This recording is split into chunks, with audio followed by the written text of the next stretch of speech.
cendol itu lengkaplah kalau di Marsina. Itu adalah pembelaan.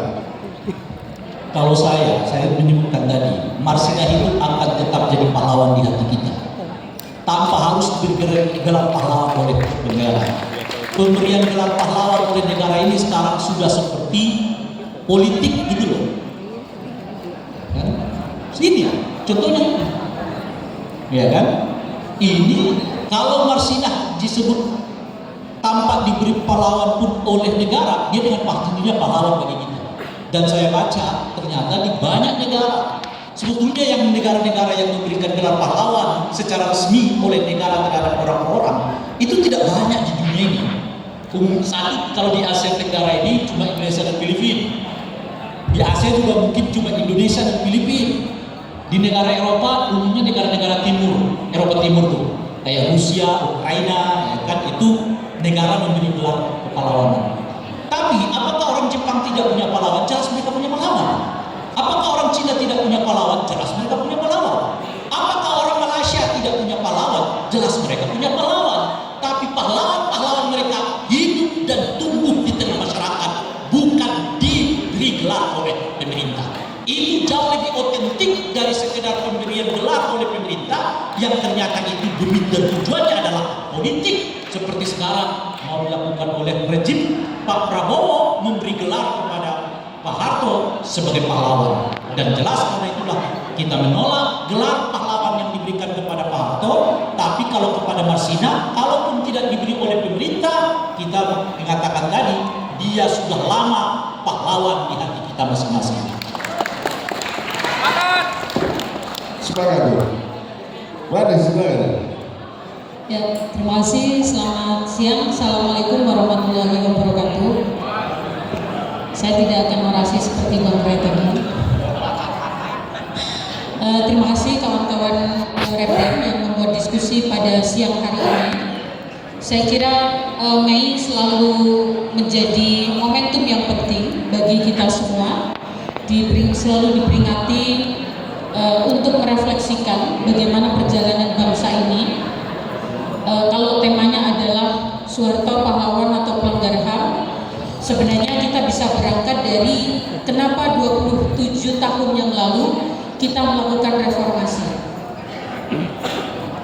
Saya juga sebentar lagi menyusul Bang Ray. Kenapa 27 tahun lalu bangsa kita melakukan reformasi?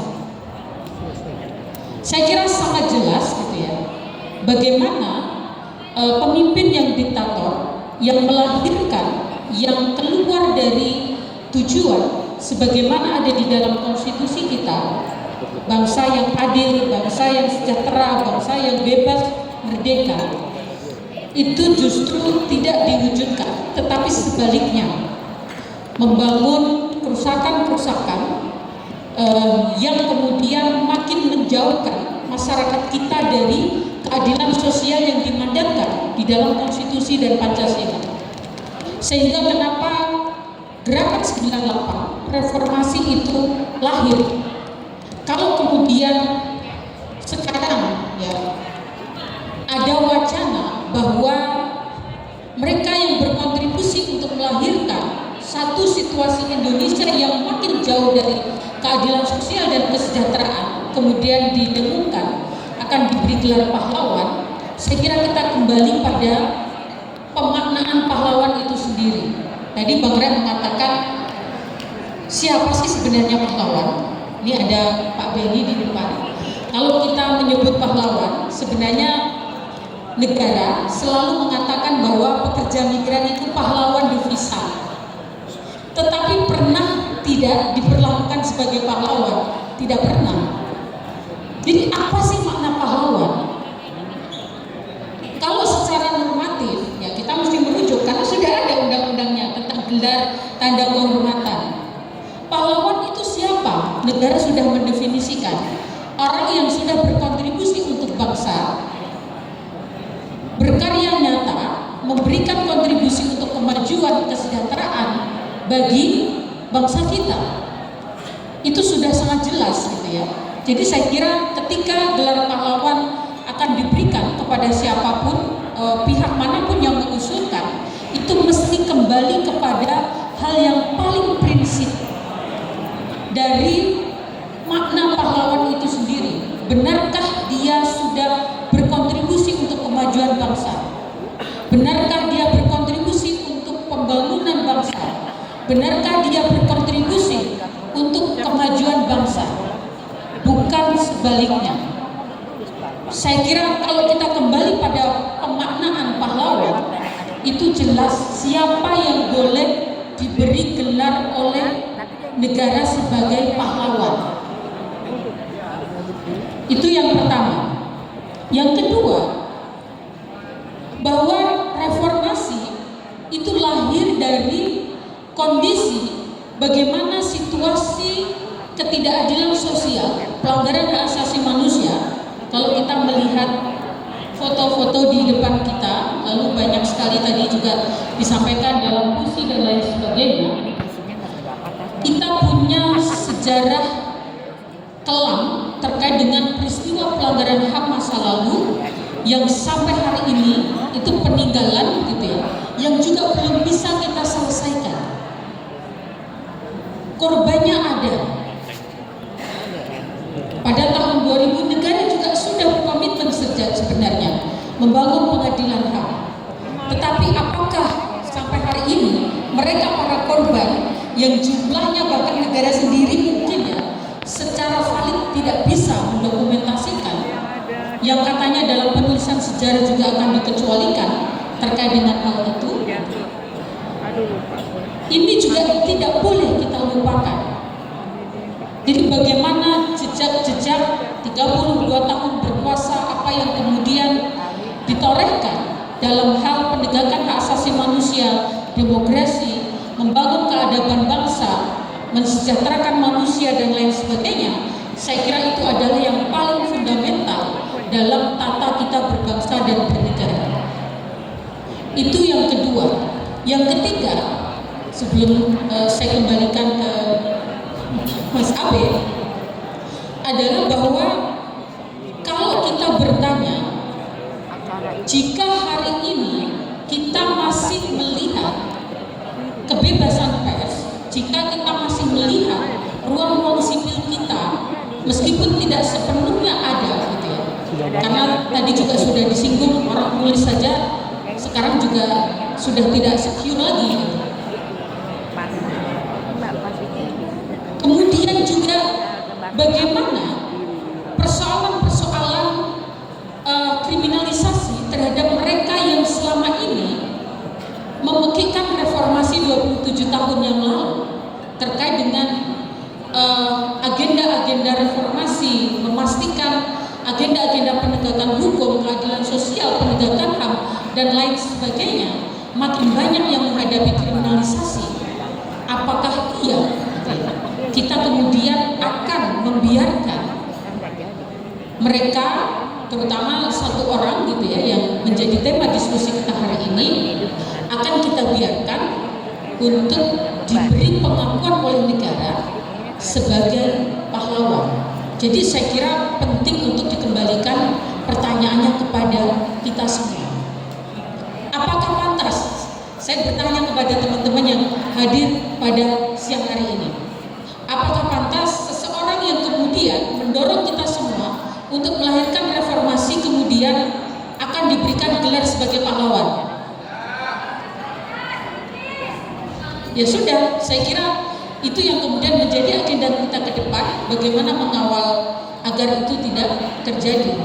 Karena saya kira kita masih punya banyak sekali PR yang harus kita terus dorong, regresi demokrasi, ruang sipil yang makin menyempit, bagaimana kriminalisasi terhadap banyak sekali orang-orang yang menyuarakan tentang ketidakadilan dan lain sebagainya. Jadi saya ada pada posisi mari kita semua mengembalikan pada makna pahlawan yang sudah didefinisikan secara jelas dan tegas dan terang benderang di dalam suatu regulasi yang itu sudah kita sebut sebagai undang-undang tentang pemberian gelar dan kehormatan. Terima kasih. Ini saya akhirnya kita kasih aplaus dulu. Tapi saya agak takut juga. Ini ada satu jenderal yang teriak-teriak mulu. emangnya kami pernah berjasa apa untuk negara ini? Dari 2022 kalau nggak salah saya dulu pertama itu selalu mengatakan ketika ada yang kritik dijawab oleh itu Menko kalau nggak salah jawabannya, selalu menjawab adalah emang kami pernah berjasa apa untuk negara ini? Itu yang pertama. Ya, artinya pendekatan rejim itu masih formal tentang gelar pahlawan. Jenderal ya Luhut Binsar Panjaitan. Kalau Jenderal Benny Ramdhani beda lagi, dia akan pahlawan yang bisa dikasih akses.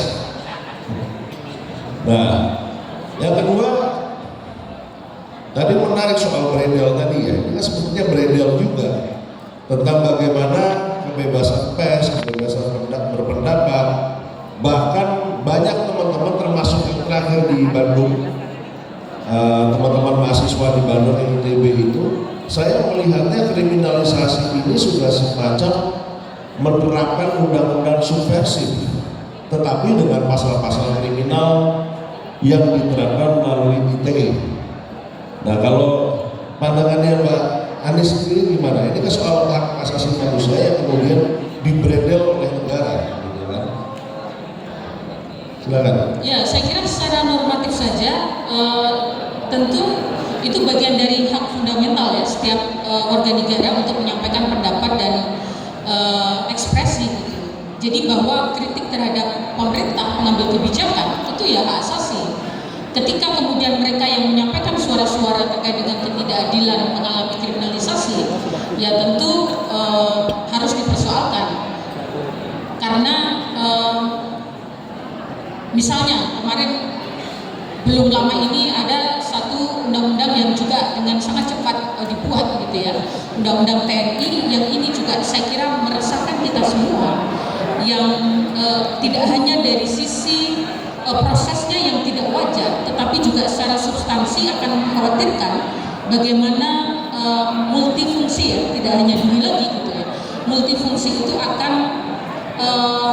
bekerja baik itu secara sistematis maupun secara diam-diam. Jadi saya kira tentu kita ada pada pandangan yang tegas yang harus ditolak, dan saya kira kita semua yang menjadi bagian dari kelompok yang memperjuangkan hak asasi, demokrasi dan kebebasan berpendapat, ya jangan pernah takut pada semua bentuk intimidasi. Termasuk penyampaian pendapat secara akademis. Ini ada korbannya di sini. Betul. Iya kan? Karena sekarang semua bisa kena ya kira-kira. Oh iya. Langsung tiba-tiba dicopot begitu aja kan. Mungkin bisa cerita dulu Bung Ubed. Ya? Soal itu. Silakan, nggak apa-apa. Biar kita pengen dengar juga dari Bung Ubed. Ini adalah kawan lama kita yang mengalami beredel akademis, dicopot dari jabatannya gara-gara membiarkan mahasiswa berpikir kreatif dan kritis. Saya kira kita pengen dengar semua ya, apa yang sebenarnya yang terjadi oleh Bung Ubed. Silakan Bu. Ya, sebetulnya peristiwa itu menunjukkan bahwa kita belum masuk ke sudut demokrasi yang sesungguhnya. Jadi saya korban, ini saya berdiri apa ya?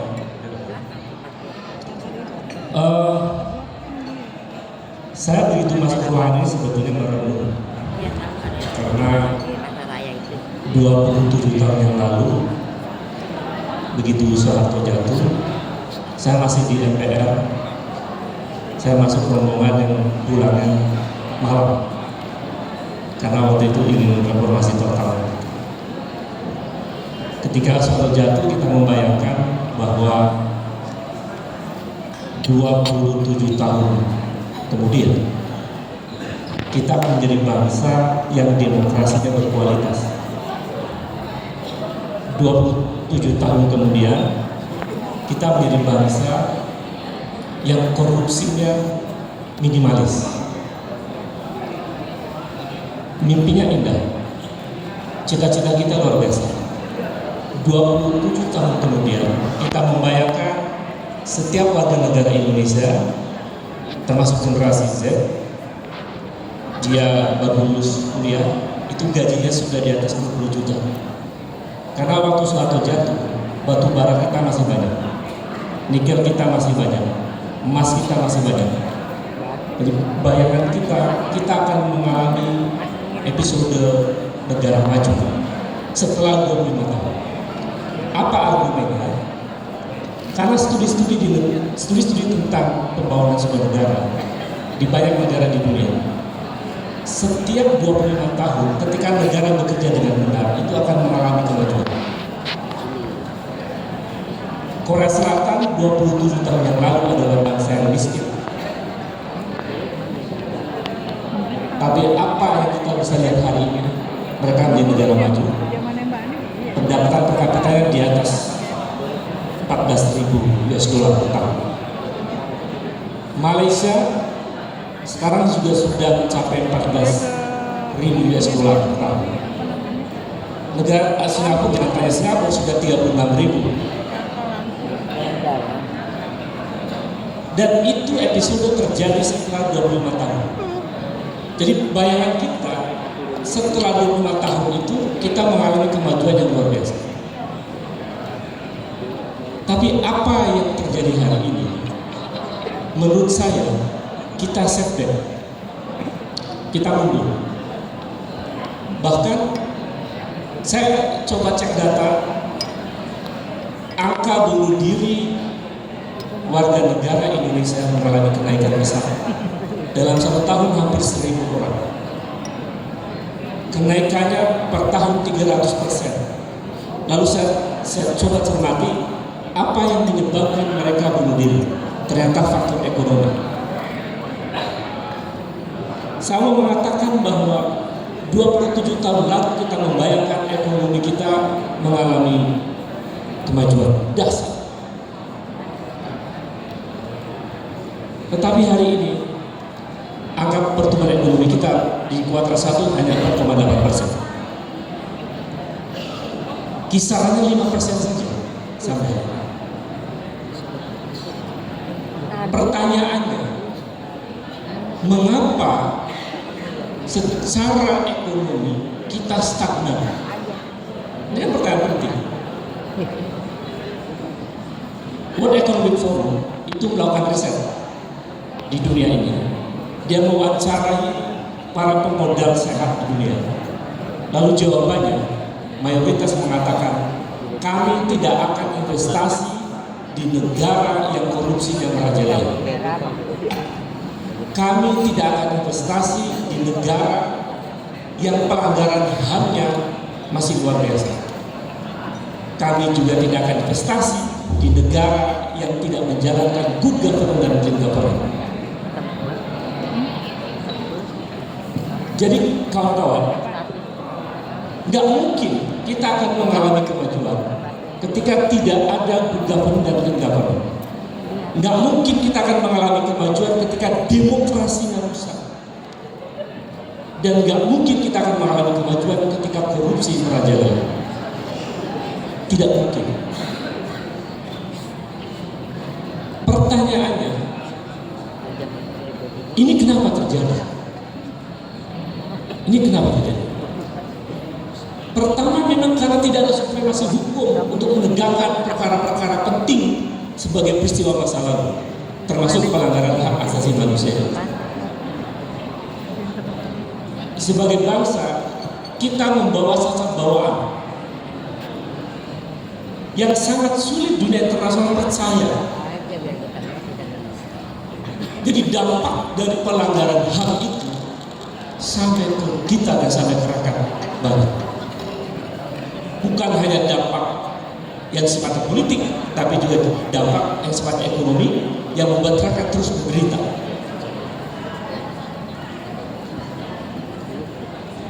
Yang kedua,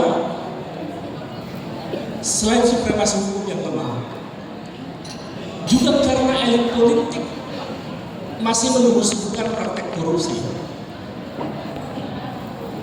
sehingga menimbulkan distrust yang luar biasa dari dunia internasional pada negara ini.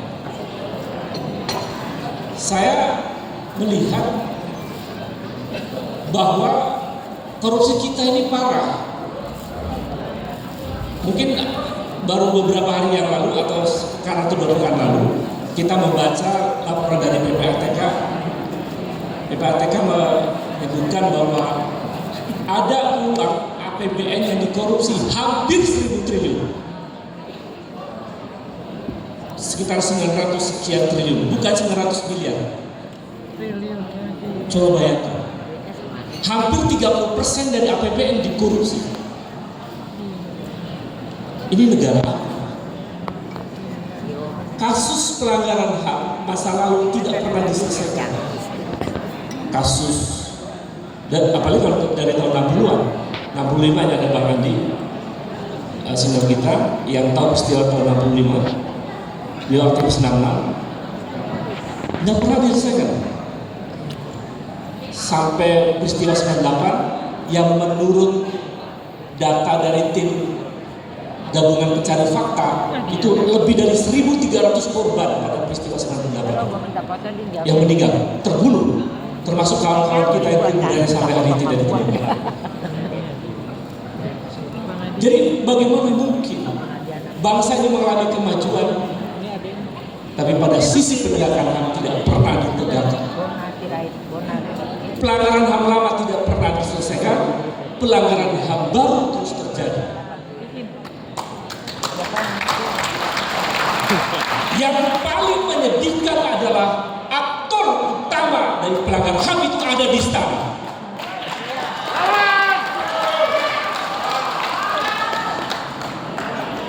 Ada darah di tangannya, ada air mata di tangannya, dan ada nyawa kawan-kawan kita di tangan. Makanya saya heran pada kawan-kawan yang bermesraan dengan kekuasaan hari ini. Ini sebuah peristiwa sangat menyedihkan buat kita. Kawan-kawan sekalian yang saya hormati, oleh karena itu sebetulnya persoalan pelanggaran HAM ini prasyarat penting bagi kemajuan bangsa jika mau diselesaikan. Kalau tidak diselesaikan, kita akan terus menjadi beban dari jalannya negara. Dan angka pertumbuhan ekonomi kita, saya meyakini tidak akan sampai 8%. Bayangkan ini kuartal pertama ini, angka pertumbuhan kita hanya 4,8%. Dan kalau dicek, angka konsumsinya cuma 4,05. Jadi ada sekitar 1% itu mandek. Dan itu yang mengakibatkan PHK terus menerus dan seterusnya. Nggak mungkin kita mengalami lompatan kemajuan jika persoalan yang menjadi beban sejarah tidak pernah diselesaikan.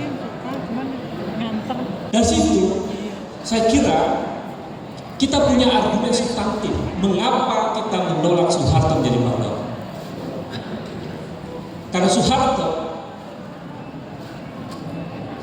tercatat dalam sejarah dan terbukti secara hukum dia adalah pelanggar HAM.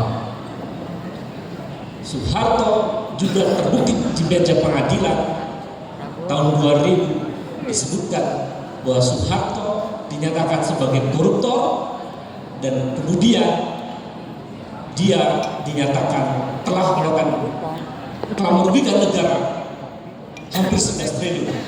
Lalu oleh Mahkamah Agung disebutkan 4,4 triliun. Bagaimana mungkin seseorang yang telah berlumuran darah dan nyawa dan telah ditetapkan secara hukum sebagai koruptor lalu menjadi pahlawan? Itu argumen substantif. Lalu yang kedua, ada argumen konstitusional. Yang turunan konstitusional itu ada namanya Undang-Undang Nomor 20 Tahun 2009 tentang pemberian gelar dan tanda jasa. Undang-undang itu menyebutkan bahwa syarat untuk menjadi pahlawan diantaranya selain dia adalah warga negara Indonesia adalah mereka yang memiliki integritas tinggi dan menjadi teladan untuk bangsa Indonesia. Pertanyaannya, apakah Soeharto yang pernah ditetapkan sebagai tersangka koruptor dia layak disebut sebagai orang punya integritas tinggi dan menjadi teladan bagi bangsa ini. Karena itu tidak dapat dibenarkan dengan alasan apapun Soeharto dijadikan sebagai pahlawan. Terima kasih, selamat datang. Baik, nah, tapi nanti kita lanjutkan dulu. Saya mau dengar dulu dari